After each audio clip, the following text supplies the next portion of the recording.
بسم اللہ الرحمن الرحیم۔ جیو کری وظائف کے معزز ناظرین، السلام علیکم۔ آج کا جو عمل ہے انتہائی مجرب عمل ہے۔ آج ہم سورہ رحمان کے عمل کے بارے میں جانیں گے۔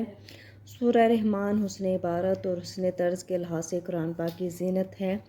اس سورہ کی تلاوت میں ایسا اثر ہے کہ سننے والے پر بے حد خاموشی اور رقت طاری ہو جاتی ہے، کیونکہ تفسیر ابن کثیر میں لکھا ہے کہ یہ سورت اپنے حسن عبارت اور عمدہ طرز ادائیگی میں دلہن کی طرح آراستہ ہے۔ جب رسول اللہ صلی اللہ علیہ وسلم نے صحابہ کرام کے سامنے سورہ کی تلاوت کی تو صحابہ کرام خاموش رہے۔ اس پر رسول اللہ صلی اللہ علیہ وسلم نے فرمایا، تم سے اچھے تو جن تھے جب بھی میں نے ان کے سامنے فَبِأَيِّ آلَاءِ رَبِّكُمَا تُكَذِّبَانِ پڑھا تو وہ کہتے کہ تیری کسی نعمت کی ہم ناشکری نہیں کرتے۔ یہ سورہ جو ہے سورہ رحمان اپنے اندر بے شمار فضائل اور برکات رکھتی ہے۔ اس کی بے شمار برکتیں ہیں، فضیلتیں ہیں۔ یہ سورہ ہر قسم کی حاجت روائی کے لیے بے حد اکثیر ہے۔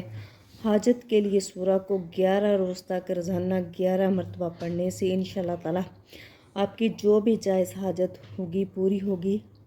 اگر کسی گھر میں موذی جانور ہے یعنی سانپ، بچھو وغیرہ، تو اس سورہ کو 7 روز تک روزانہ 7 مرتبہ پڑھنے سے پانی کا دم کر کے مکان کی دیواروں پر چھڑکنے سے انشاءاللہ تعالی موذی جانوروں سے آپ محفوظ رہیں گے۔ بہت ہی آسان عمل ہے، بہت ہی مجرب عمل ہے سورہ رحمان کا۔ کسی بھی قسم کی آپ کی حاجت ہے، اولاد کو لے کر، گھر کو لے کر یا کسی بھی چیز کو لے کر، تو انشاءاللہ تعالی آپ نے 11 روز تک اس کو 11 مرتبہ پڑھنا ہے۔ انشاءاللہ تعالی آپ کی حاجت جو ہے پوری ہو جائے گی۔ اس عمل کو لازمی کریں۔ جیو کی وظائف پر اگر نئے ہیں تو پلیز میرے چینل کو سبسکرائب کریں، اس ویڈیو کو لائک کریں۔ جزاک اللہ۔